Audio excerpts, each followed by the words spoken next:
মৰমৰ বান্ধৱীসকল আপোনালোকক পুনৰবাৰ স্বাগতম জনাইছোঁ আমাৰ YouTube channel study heart online এডুকেশ্যনলৈ। আপোনালোকক লৈ আহিছোঁ বিজ্ঞানৰ আন এটা চিৰিজ। গতিকে পলম নকৰি ব্লগ ভিডিঅ'টো আৰম্ভ কৰোঁ। প্ৰথমতে 1 নম্বৰত কুৱেশ্যনটো আছে, আলোক তন্তুত তলৰ কোনটো পৰিঘটনা ব্যৱহাৰ হয়? In which phenomenon of light is used in optical fibre system communication. যোৱা ভিডিঅ'টোত আমি অকল আছামিজ মিডিয়ামতে ভিডিঅ'টো আপলোড কৰিছিলোঁ। গতিকে এজন আমাৰ বন্ধুৱে কমেণ্ট কৰিছে যাতে ইংলিছ মিডিয়ামতো ভিডিঅ'কেইটা আপলোড কৰা হয়, সেইকাৰণে আমি আজি দুইটা বহুত লেংগুৱেজত আপলোড কৰিব চেষ্টা কৰিছোঁ। গতিকে বলক, ইয়াত কুৱেশ্যনটো কি কৈছে, আলোক তন্তুত তলৰ কোনটো পৰিঘটনা ব্যৱহাৰ হয়? মানে পোহৰৰ তলৰ কোনটো পৰিঘটনা ব্যৱহাৰ হয়? আলোক তন্তু মানে অপটিকেল ফাইবাৰ ছিষ্টেম কমিউনিকেশ্যনত। গতিকে ইয়াৰ শুদ্ধ উত্তৰটো হ'ব আভ্যন্তৰীণ পূৰ্ণ প্ৰতিফলন, টোটেল ইণ্টাৰনেল ৰিফ্লেকশ্যন। আভ্যন্তৰীণ পূৰ্ণ প্ৰতিফলন, আভ্যন্তৰীণ পূৰ্ণ প্ৰতিফলন হ'বলৈ হ'লে কি হ'ব লাগে? পোহৰ এটা মাধ্যমৰ পৰা মানে ঘনতৰ মাধ্যমৰ পৰা পোহৰ লঘুতৰ মাধ্যমলৈ গতি কৰিব লাগিব, আৰু যোনটো এংগল অফ ইনচিডেঞ্চ হ'ব সেই এংগল অফ ইনচিডেঞ্চটো ক্ৰিটিকেল এংগলতকৈ কি হ'ব লাগিব? বেছি হ'ব লাগিব, তেতিয়াহে আভ্যন্তৰীণ পূৰ্ণ প্ৰতিফলন হ'ব। আভ্যন্তৰীণ পূৰ্ণ প্ৰতিফলন দুটা চৰ্তাত আছে কি? পোহৰ ঘনতৰ মাধ্যমৰ পৰা লঘুতৰ মাধ্যমলৈ গতি কৰিব লাগিব, আৰু এংগল অফ ইনচিডেঞ্চ ক্ৰিটিকেল এংগলতকৈ বেছি হ'ব লাগিব। টোটেল ইণ্টাৰনেল ৰিফ্লেকশ্যন, ইয়াক পূৰ্ণ প্ৰতিফলন বুলি কোৱা হয় কাৰণ গোটেইখিনি ৰশ্মি যিমানখিনি ৰশ্মি আপতিত হয় গোটেইখিনি ৰশ্মিৰ প্ৰতিফলন হয়। ইয়াৰ লগতে ইয়াত বিচ্ছুৰণ কি হয়? বিচ্ছুৰণ কি হৈছে? পোহৰ যদি প্ৰিজম এটাৰ মাজেৰে পাৰ হৈ যায় তেতিয়া পোহৰ কি হয়? আমি জানো পোহৰ 7টা ৰঙৰ সমষ্টি, গতিকে পোহৰ 7টা ৰঙত কি হৈ যায়? বিভক্ত হৈ যায়। এই পৰিঘটনাটোক পোহৰৰ বিচ্ছুৰণ বুলি কোৱা হয়। আমি জানো আটাইতকৈ কম পৰিমাণে কি হয়? বিচ্যুতি ঘটে ৰঙা পোহৰৰ, আৰু আটাইতকৈ বেছি বিচ্যুতি ঘটে ভায়লেট ৰঙৰ। গতিকে পোহৰৰ বিচ্ছুৰণত কি হয়? তৰংগ দৈৰ্ঘ্য অনুসৰি পোহৰ ৰশ্মিৰ কি হয়? বিচ্ছুৰিত হয় বা বিচ্যুতি ঘটে। পোহৰৰ প্ৰতিসৰণ, reflection of light. Reflection of লাইটৰ লগত জড়িত ঘটনা আছে। আমি যেতিয়া গ্লাছ এটাত যদি মাৰি এডাল বা পেঞ্চিল এডাল বা চামুচ এডাল থৈ দিওঁ তেতিয়া দেখিম পানী আৰু বায়ুৰ যোনটো সংযোগস্থল, সেই সংযোগস্থলত মাৰিডাল বা চামুচডাল বা কলম এডাল কি হৈ যায়? বেকা দেখা যায়, ভাঙা দেখা যায়। ইয়াৰ কাৰণটো হৈছে পোহৰৰ প্ৰতিসৰণ। পোহৰৰ প্ৰতিসৰণৰ কাৰণে আৰু এটা ঘটনা হয়, যেতিয়া আমি হেৰিয়ত ৰাতি আকাশত চাওঁ তেতিয়া দেখোঁ তৰাবিলাক কি তিৰবিৰাই থাকে। তৰাবিলাক তিৰবিৰাই থকাৰ এটা কাৰণ হৈছে কি? পোহৰৰ প্ৰতিসৰণ। মানে বায়ুমণ্ডলত যিটো পোহৰৰ প্ৰতিসৰণ হয় সেই পোহৰৰ প্ৰতিসৰণৰ ঘটনাকে কি হয়? টুইংকলিং অফ ষ্টাৰ্ছ আমি দেখিবলৈ পাওঁ। আৰু আমি আকাশখন নীলা দেখোঁ বা ডাৱৰ বগা দেখোঁ, ইয়াৰ কাৰণ হৈছে কি? Scattering of light. এইটো এটা পৰিঘটনা, স্কেটাৰিং অফ লাইট। এই স্কেটাৰিং অফ লাইট ফেনোমেননৰ কাৰণেই ৰমন ইফেক্ট জড়িত হয়, আৰু ৰমন ইফেক্ট কোনে আৱিষ্কাৰ কৰিছিল? C.V. ৰমন ছাৰে, আমাৰ ভাৰতৰ এজন বৈজ্ঞানিক ছাৰ C.V. ৰমন, তেখেতে আগবঢ়াইছিল। আৰু এই ব্লু স্কেটো কেলেই দেখা যায়? কোনটো পৰিঘটনাত দেখা যায়? Scattering of light. মানে পোহৰ ৰশ্মি এটা যেতিয়া একদম ধূলিকণাৰ মাজত যেতিয়া পৰে তেতিয়া পোহৰ কি হৈ যায়? সিঁচৰিত হৈ যায়, ছিটিকি যায়। এই পৰিঘটনাটোক কি বুলি কোৱা হয়? স্কেটাৰিং অফ লাইট বুলি কোৱা হয়। পোহৰৰ প্ৰতিফলনৰ কাৰণে পোহৰৰ প্ৰতিফলন ঘটনাৰ কাৰণে আমি যিকোনো বস্তু দেখিবলৈ পাওঁ। আপোনালোকে যে মই যে এই কলমটো চাব পাৰিছোঁ, ইয়াৰ মেইন বস্তুটো হৈছে কি? ইয়াত পোহৰৰ প্ৰতিফলন হৈছে, সেইকাৰণে আমি চাব পাৰিছোঁ। পোহৰ মোৰ চকুৰ পৰা গৈ ক'ত পৰিছে? সূৰ্যৰ পৰা আহি এই কলমডালত পৰিছে, কলমডালৰ পৰা যেতিয়া মোৰ চকুত আহি পৰিছে সেই প্ৰতিফলন হয়, তেতিয়া আমি বস্তুটো দেখিবলৈ পাওঁ। ইয়াৰ পৰৱৰ্তী ভিডিঅ'টো লৈ আগবাঢ়িছোঁ।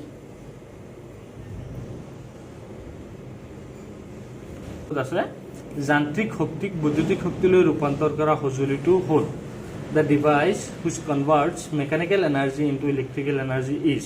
মানে ইয়াত কেইবাটাও সঁজুলিৰ নাম দিয়া আছে। এই সঁজুলিকেইটা কোনটোৱে কি কৰে? যান্ত্ৰিক শক্তিক বৈদ্যুতিক শক্তিলৈ ৰূপান্তৰ কৰে। গতিকে যান্ত্ৰিক শক্তিক বৈদ্যুতিক শক্তিলৈ ৰূপান্তৰ কৰা সঁজুলিটো হৈছে ডাইনামো বা জেনেৰেটৰ। ডাইনামো বা জেনেৰেটৰ এটা প্ৰিন্সিপলৰ ওপৰত বেছ কৰি वर्क करे हेतु होइसे कि EMI इलेक्ट्रोमैग्नेटिक इंडक्शन कोने यार तथ्यটো আগবঢ়াইছিল এটা হচ্ছে মাইকেল ফ্যারাডে চাৰিটা সূত্ৰ ফ্যাৰাডেৰ 4 ইকুৱেশ্যন বুলি আমি জানো চাৰিটা সূত্ৰ আগবঢ়াইছিল মাইকেল ফ্যাৰাডে হেতু মনত ৰাখিব চাৰিটা ইকুৱেশ্যন মাইকেল ফ্যাৰাডে আগবঢ়াইছিল আৰু মাইকেল ফ্যাৰাডে এই চাৰিটা ইকুৱেশ্যনৰ কাৰণে আমি ইলেক্ট্ৰোমেগনেটিজমটো আমি পঢ়িব লগা হয় বা এটা ফিজিক্সৰ এটা বেলেগ এটা ব্ৰাঞ্চ হৈছে ইয়াত মোটৰটো কি হয় মোটৰে কি কৰে এটোৱে কি কৰে বৈদ্যুতিক শক্তিক মোটৰে কি কৰে বৈদ্যুতিক শক্তিক যান্ত্ৰিক শক্তিলৈ কনভাৰ্ট কৰে যেতিয়া মোটৰ এটাৰ মাজেৰে যেতিয়া কাৰেন্ট যায় সেই কাৰেন্টটোৱে তাৰ পিছত বেলেগ এটা বস্তু ঘূৰাবলৈ লয় মানে মোটৰে কি কৰে বৈদ্যুতিক শক্তিক যান্ত্ৰিক শক্তিলৈ ৰূপান্তৰ কৰে আৰু মোটৰে কোনটো প্ৰিন্সিপলৰ ওপৰত ভিত্তি কৰি কাম কৰে বৈদ্যুতিক চুম্বক ক্ষেত্ৰখনত যেতিয়া আমি পৰিবাহী এডাল ৰাখো তেতিয়া পৰিবাহীডালৰ ওপৰত এটা বলে ক্ৰিয়া কৰে আৰু সেই বলে যে ক্ৰিয়া কৰে এই মূলনীতিৰ ওপৰত এই প্ৰিন্সিপলৰ ওপৰত বেছ কৰি মোটৰটো কি কৰা হৈছে ডিজাইন কৰা হৈছে মাইক্ৰোফোনে কি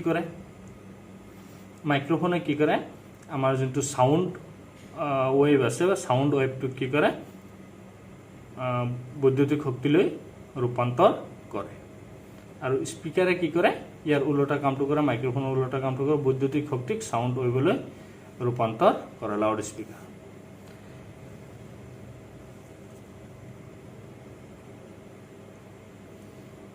ইয়াৰ পৰৱৰ্তী কোৱেশ্চন আছে 3 নম্বৰ গাখীৰৰ বিশুদ্ধতা জোখা যন্ত্ৰটোৰ নাম কি name the instrument by which the purity of milk is measured ইয়াৰ শুদ্ধতাটো হ'ব দুগ্ধমেতা বা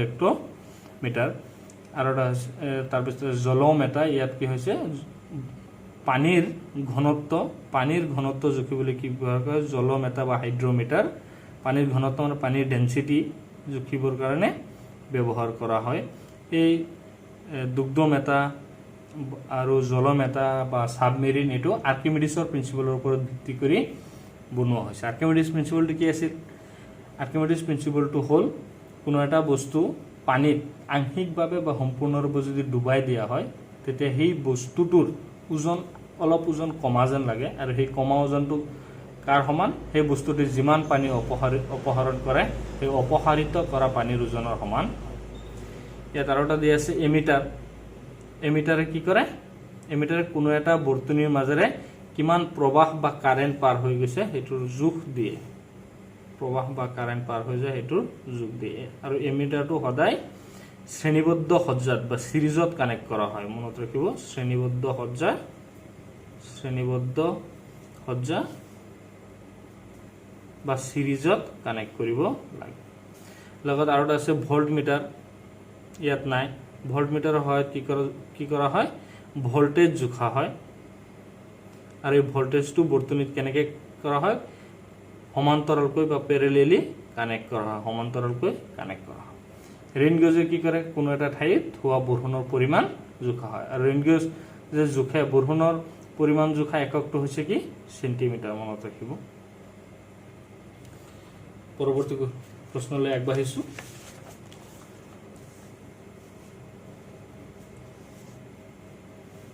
পৰৱৰ্তী প্ৰশ্ন হৈছে মানুহৰ শ্ৰাব্য সীমা বা অডিবল ৰেঞ্জ কিমান ইয়াৰ শুদ্ধ উত্তৰটো হৈছে 20 হাৰ্জ টু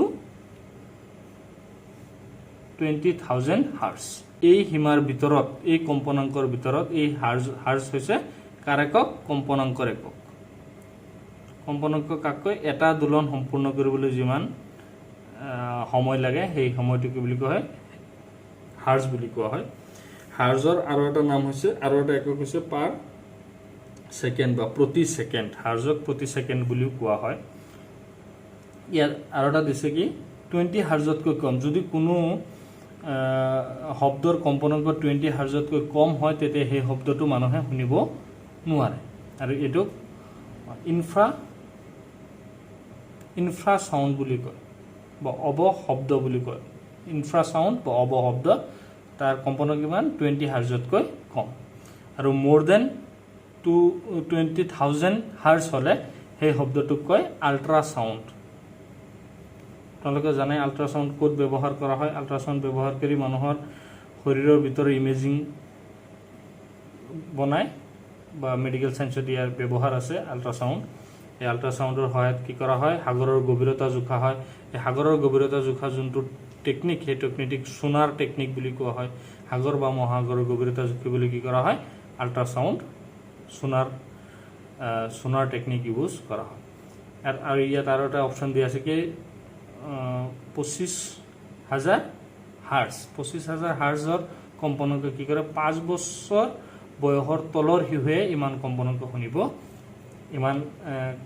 ইমান হাৰ্জৰ কম্পনকে শুনিব পাৰে। এনে নৰ্মেলি মানুহে কি কৰিব পাৰে, 20,000 হাৰ্জৰ ওপৰতকৈ শুনিব নোৱাৰে বা অডিবল নহয়, কিন্তু 5 বছৰৰ তলৰ কেঁচুৱাই ইমান হাৰ্জলৈকে শুনিব পাৰে, মনত ৰাখিব।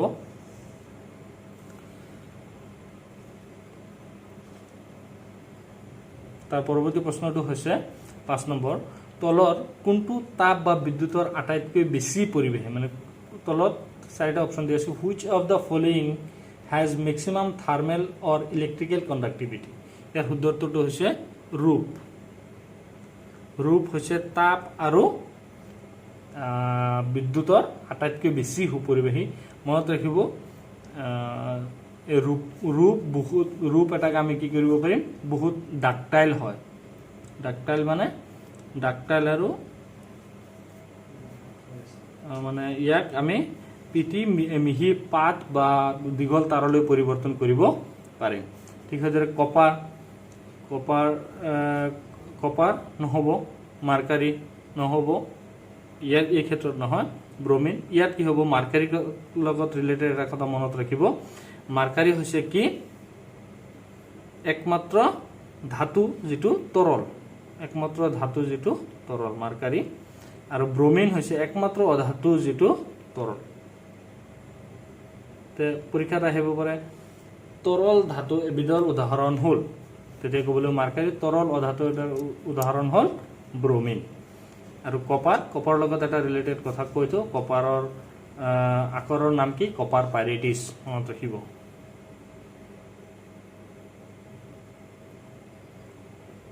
এটা হৈছে যান বাহনে অতিক্ৰম কৰা দূৰত্ব জুখিবলৈ কোনটো সঁজুলি ব্যৱহাৰ কৰা হয়। যান বাহনে অতিক্ৰম কৰা দূৰত্ব জুখিবলৈ কোনটো সঁজুলি ব্যৱহাৰ কৰে, which instrument is use to measure the distance travel by a vehicle. Option আছে, এ আছে স্পীডোমিটাৰ, বি আছে এনিমোমিটাৰ, চি আছে বেৰোমিটাৰ আৰু ডি আছে অডোমিটাৰ। ইয়াৰ শুদ্ধ উত্তৰটো হৈছে, ইয়াত কৈছে দূৰত্ব জুখিবলৈ ব্যৱহাৰ কৰা হয় অডোমিটাৰ, আৰু দ্ৰুতি বা স্পীড বা ভেলোচিটি জুখিবৰ কাৰণে ব্যৱহাৰ কৰা হয় স্পীডোমিটাৰ, মনত ৰাখিব। মটৰ চাইকেলত লগোৱা থাকে, এইটো মটৰ চাইকেল বা গাড়ীত লগোৱা থাকে। এনিমোমিটাৰৰ সহায়ত কি কৰা হয়, এনিমোমিটাৰৰ সহায়ত বতাহৰ দিশ আৰু বেগ নিৰ্ণয় কৰা হয়। এনিমোমিটাৰৰ সহায়ত বতাহৰ দিশ আৰু বেগ নিৰ্ণয় কৰে। বেৰোমিটাৰৰ সহায়ত কি কৰা হয়, চাপ জোখা হয়। ইয়াত আৰু এটা লিখি লৈছোঁ ইলেক্ট্ৰস্কোপৰ সহায়ত কি কৰা হয়, আপোনাৰ আধানৰ পৰিমাণ জোখা হয় বা আধানৰ পলাৰিটি মেৰু কিমান হয় এইটো জোখা হয়। বিদ্যুৎ মুখ্য নলী বুলি গোল্ড লিফ ইলেক্ট্ৰস্কোপ বুলি এটা ইনষ্ট্ৰুমেণ্ট পোৱা যায়। ইয়াত কৈছে মাছৰ হৃদযন্ত্ৰত থকা কোঠালীৰ সংখ্যা। ইয়াৰ শুদ্ধ উত্তৰটো হৈছে 2। মাছৰ হৃদযন্ত্ৰত থকা কোঠালীৰ সংখ্যা 2। মাছে কিহৰ সহায়ত উশাহ নিশাহ লয়, মাছে ফুলৰ সহায়ত বা গিলৰ সহায়ত উশাহ নিশাহ লয়, মনত ৰাখিব। ফুল বা গিলৰ সহায়ত যিটো ষ্টাডি, সেই ষ্টাডিক ইথিঅলজি বুলি কোৱা হয়। আৰু মাছৰ যিটো কালচাৰ, সেই কালচাৰটোক পিচি কালচাৰ বুলি কয়। আৰু মাছৰ লগত জড়িত যিটো ৰিভলিউশ্যন, সেই ৰিভলিউশ্যনটোক ব্লু ৰিভলিউশ্যন বুলি কয়। আৰু কেইটামান ৰিভলিউশ্যন মই কৈ দিছোঁ। হাড়ৰ যোনটো ফাৰ্টিলাইজাৰৰ যোনটো ৰিভলিউশ্যন, সেইটোক ৰিভলিউশ্যন গ্ৰে ৰিভলিউশ্যন বুলি কোৱা হয়। ডেইৰী ফাৰ্মৰ লগত ৰিলেশ্যন বা মিল্কৰ লগত ৰিলেশ্যন যিটো ৰিভলিউশ্যন, সেইটো ৰিভলিউশ্যনটো হোৱাইট ৰিভলিউশ্যন। আৰু এগ্ৰিকালচাৰৰ লগত ৰিভলিউশ্যনটো হৈছে গ্ৰীণ ৰিভলিউশ্যন। গতিকে মই বহুতকেইটাই কৈ দিছোঁ এইটো প্ৰশ্নৰ লগত। গতিকে অকল খালি প্ৰশ্নৰ উত্তৰটোত লাগি নাথাকি বাকী আপোনালোকে আৰু লগত যিবিলাক এক্সট্ৰাকৈ কৈ থকা হৈছে সেইবিলাকৰ ওপৰতো গুৰুত্ব দিব। তাৰ পৰৱৰ্তী ভিডিঅ'লৈ আগবাঢ়িছোঁ। পৰৱৰ্তী ভিডিঅ'টো হৈছে পৰৱৰ্তী কুৱেশ্যনটো হৈছে 8 নম্বৰ, অস্থিক বা অস্থি মানে হাড় এডাল অস্থিক আন এডাল অস্থিৰ লগত সংযোজক কলাবিধৰ নাম কি?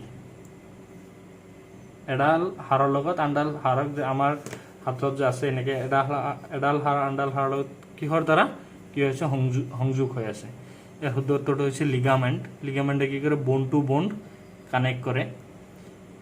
ইংৰাজীত কেৱল হুইচ কানেক্টিভ টিচু কানেক্টছ বোন টু বোন, সেইটো উত্তৰটো হৈছে লিগামেণ্ট। আৰু এটা হৈছে টেণ্ডন। টেণ্ডনে কি কৰে? মাচুল টু বোন কানেক্ট কৰে। মাচুল টু বোন মাংসপেশীক হাড়ৰ লগত কানেক্ট কৰে। আৰু এটা সংযোজক কলা দিয়া আছে ব্লাড। মনত ৰাখিব ব্লাড হৈছে এটা কি জুলীয়া সংযোজক কলা লিকুইড কানেক্টিভ টিচু। ইয়াত কি থাকে? প্লাজমা থাকে। প্লাজমা বুলি এটা আধাৰ দ্ৰব্য থাকে। সেই প্লাজমাত কি থাকে? কিছুমান ৰক্তকণিকা থাকে। সেই ৰক্তকণিকা হৈছে RBC বা ইৰিথ্ৰ'চাইট, WBC বা লিউকোচাইট, আৰু এটা হৈছে প্লেটিলেটছ। এই RBCত কি থাকে? RBC ৰং ৰঙা হয়, WBC ৰং বগা হয়, আৰু এই প্লেটিলেটটো কি হয়? আমাৰ তেজ গোট মৰাত এই প্লেটিলেটে সহায় কৰে। প্লেটিলেট কাউণ্ট যদি কমি যায় তেতিয়াহ'লে এটা বেমাৰ হয়। সেই বেমাৰটো হৈছে থ্ৰম্ব'চাইটোপেনিয়া। আৰু এই RBC আমাৰ শৰীৰত ক'ত প্ৰস্তুত হয়? যিবিলাক দীঘল হাড় আছে সেই দীঘল হাড়ৰ মূৰত কি হয়? আমাৰ RBC বিলাক প্ৰস্তুত হয়। আৰু RBC প্ৰস্তুত হোৱা যিটো প্ৰচেছ সেইটোকে ইৰিথ্ৰ'পয়েচিছ বুলি কয়। আৰু RBCৰ লাইফ স্পান হৈছে 120 ডেইজ। RBCৰ লাইফ স্পান মনত ৰাখিব।